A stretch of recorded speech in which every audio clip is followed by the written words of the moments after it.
Good afternoon student. आज हम पढ़ते हैं क्लास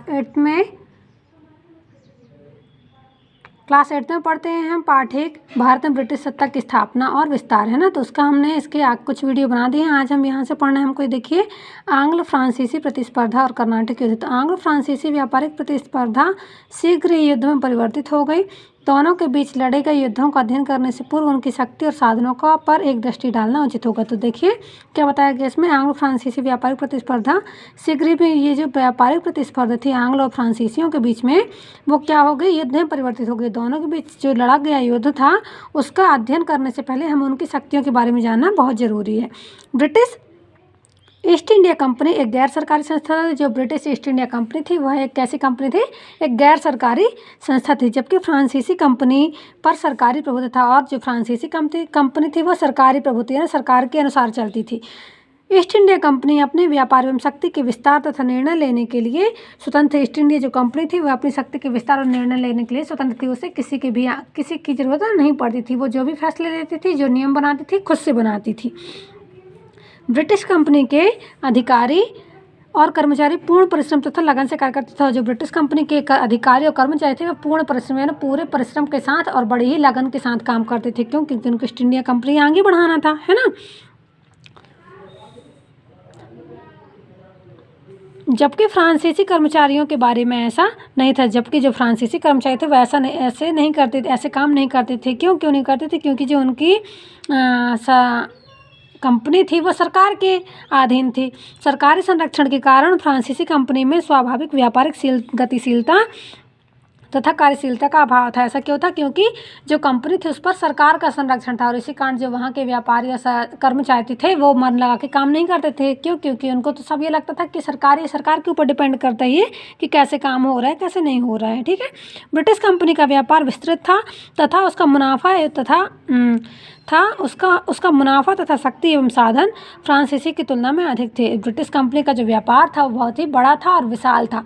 जो उनका मुनाफा था वो उनकी कंपनी के लिए बहुत ही अधिक था, और उसकी शक्ति भी एक साधन थी उसकी कंपनी के। फ्रांसीसियों की तुलना में ये सब अधिक था ब्रिटिश कंपनी के पास। ईस्ट इंडिया कंपनी के प्रभुत्व क्षेत्र अधिक थे, और जो ईस्ट इंडिया कंपनी के क्षेत्र थे वो भी बहुत अधिक थे। फ्रांसीसी कंपनी की एकमात्र महत्वपूर्ण व्यापारिक बस्ती पांडिचेरी थी, और फ्रांसीसी कंपनी के पास क्या था? सिर्फ एक महत्वपूर्ण व्यापारिक कंपनी सिर्फ क्या थी?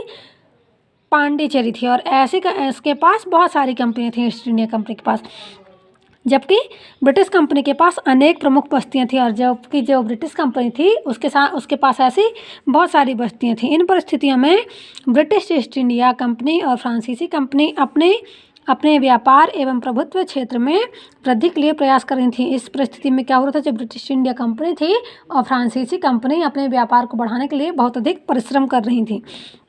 दोनों के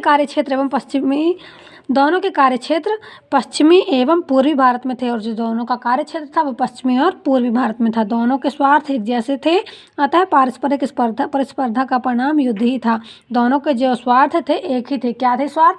अपने व्यापार को बढ़ाना और भारत में अपनी राजनीतिक सत्ता स्थापित करना। ये दोनों ही उनका क्या था? स्वार्थ था, और इसी के कारण उन दोनों के बीच में क्या हुआ? युद्ध हुआ। आगे हम देखते हैं कर्नाटक युद्ध और परिणाम। तो देखिए हम देखते हैं कर्नाटक के युद्ध और परिणाम। अधिक मुनाफा अर्जित करने और राजनीतिक प्रभुत्व में वृद्धि के लिए ब्रिटिश ईस्ट इंडिया कंपनी और फ्रांसीसी कंपनी प्रयत्नशील थी। अधिक मुनाफा अर्जित करने के लिए, अधिक लाभ कमाने के लिए और अपने राजनीतिक प्रभुत्व में वृद्धि करने के लिए ईस्ट इंडिया कंपनी क्या थी और फ्रांसीसी कंपनी दोनों ही प्रयत्नशील हैं। दोनों ही बहुत ज़्यादा कोशिश में लगी हुई थी। दोनों एक दूसरे को मात देने के लिए कम से कम मूल्य पर भारतीय माल क्रय करने का प्रयास कर रही थी, और दोनों एक दूसरे को मात देने के लिए, दोनों एक दूसरे से आगे बढ़ने के लिए क्या कर रही थी? भारतीय मूल्य को कम से कम क्रय में लेने में प्रयास, कम से कम मूल्य में प्रयास लेने का प्रयास कर रही थी। दोनों ही बाजार पर अपना प्रभुत्व स्थापित कर रही। दोनों अधिक बाजार तथा सुविधाएं प्राप्त करने के लिए भारतीय राज्यों के आंतरिक मामलों में हस्तक्षेप करने लगे। दोनों ही क्या करने लगे? बाजार में अधिक सुविधा प्राप्त करने के लिए भारतीय राज्यों के साथ क्या करने लगी? आंतरिक मामलों में उनके हस्तक्षेप करने लगी। व्यापार पर नियंत्रण स्थापित करने के लिए राजनीतिक सत्ता स्थापित करने का सपना भी देखने लगी, और व्यापार पर नियंत्रण स्थापित करने के लिए क्या करने लगी? भारत पर अपनी राजनीतिक सत्ता को स्थापित करने के सपने देखने के लिए। फ्रांसीसी कंपनी का प्रधान कार्यालय दक्षिणी पूर्वी तट समुद्र तट पर तथा तट पर पांडिचेरी में था। जो फ्रांसीसी कंपनी का प्रधान कार्यालय था वो दक्षिण पूर्वी तट पर कहाँ था, पांडिचेरी में था। जबकि ब्रिटिश कंपनी का प्रमुख केंद्र फोर्ट सेंट जॉर्ज मद्रास में था। और ब्रिटिश कंपनी का प्रमुख केंद्र कहाँ था, फोर्ट सेंट जॉर्ज जो कहाँ है, मद्रास में, जो पांडिचेरी से अधिक दूर नहीं था। दोनों कंपनियों की महत्वाकांक्षा में वृद्धि होती गई और परस्पर झड़प होने लगी। दोनों ही कंपनियाँ क्या होती गई, दोनों ही कंपनियों की महत्वाकांक्षा बढ़ती गई और दोनों के बीच में झड़प यानी युद्ध होते रहे। एक दूसरे को समाप्त करने की होड़ दोनों के बीच भारत में दोनों के बीच में भारत में 3 युद्ध हुए। और क्या हुए, एक दूसरे को यानी फ्रांसीसी सोच रहा था कि मैं ब्रिटिश कंपनी को समाप्त कर दूं और ब्रिटिश वाले सोच रहे थे कि मैं फ्रांसीसी कंपनी को समाप्त कर दूं। तो ऐसे होते तक क्या हुआ, दोनों के एक दूसरे को ख़त्म करने की सोच में इनके बीच भारत में 3 युद्ध हुए, जिन्हें इतिहास में कर्नाटक युद्ध के नाम से जाता है। और जिन्हें ये तीनों युद्ध को किस नाम से जाता है, कर्नाटक युद्ध के नाम से जाता है।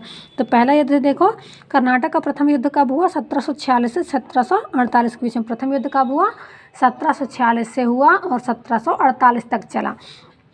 कर्नाटक मुगल साम्राज्य का एक सूबा रह चुका था। जो कर्नाटक था वह मुगल साम्राज्य का एक सूबा रह चुका था, मगर अब वह स्वतंत्र हो चुका था। लेकिन अब वह क्या हो गया था, स्वतंत्र हो चुका था। कर्नाटक की राजधानी अकाड थी। और जो कर्नाटक की राजधानी थी वो कौन थी, अकाड थी, जो मद्रास और पांडिचेरी के बीच स्थित थी। और जो कहाँ है, मद्रास और पांडिचेरी के बीच में स्थित है। यूरोपीय देश ऑस्ट्रिया के उत्तराधिकारी के प्रश्न को लेकर फ्रांस और ब्रिटेन के बीच 1744 ईस्वी में यूरोपीय देश ऑस्ट्रिया, यूरोपीय देश क्या नाम था, एक ऑस्ट्रिया, वहाँ के उत्तराधिकारी के प्रश्न को लेकर क्या हुआ, फ्रांस एवं ब्रिटेन के बीच 1740 ईस्वी में यूरोप में युद्ध प्रारंभ हो गया, जिसका प्रभाव भारत पर ही पड़ा। ब्रिटेन और फ्रांस की कंपनियों के बीच भारत में भी तानातनी प्रारंभ हो गई। फ्रांसीसी गवर्नर डुप्ले ने कर्नाटक के नवाब अनवरुद्दीन को लालच देकर अपनी तरफ मिला लिया। और क्या हुआ, इस युद्ध में क्या हुआ, फ्रांसीसी गवर्नर डुप्ले ने कर्नाटक के नवाब अनवरुद्दीन को लालच देकर उसे अपनी तरफ मिला लिया। फ्रांसीसी सेना ने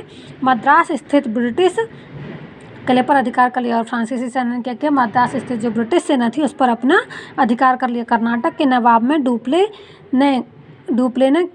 से किले की मांग की। और कर्नाटक का जो नवाब था उन्होंने क्या किया, डुप्ले से किले की मांग कर ली, किंतु डुप्ले ने किला कर्नाटक को सौंपने से इनकार कर दिया। किंतु क्या हुआ, जो डुप्ले था उसने कर्नाटक को किला देने से मना कर दिया।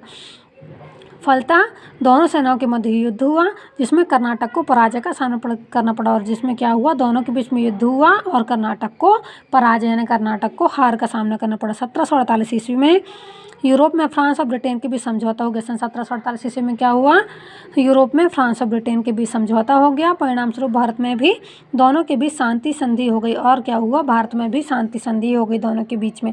मद्रास का किला अंग्रेज कंपनी को वापस कर दिया गया। जो मद्रास का किला था वो अंग्रेज कंपनी को वापस कर दिया गया। यद्यपि दोनों के बीच शांति हो गई थी, मगर इस युद्ध ने कुछ बातों को जन्म दिया। दोनों के बीच शांति तो हो गई थी, लेकिन ये जो युद्ध था उसने कुछ बातों को जन्म दे दिया था। कर्नाटक की हार से यूरोपीय युद्ध प्रणाली की श्रेष्ठता सिद्ध हो गई थी। और कर्नाटक की हार से पता चल गया था कि यूरोपीय युद्ध जो है वह बहुत ही शक्तिशाली है।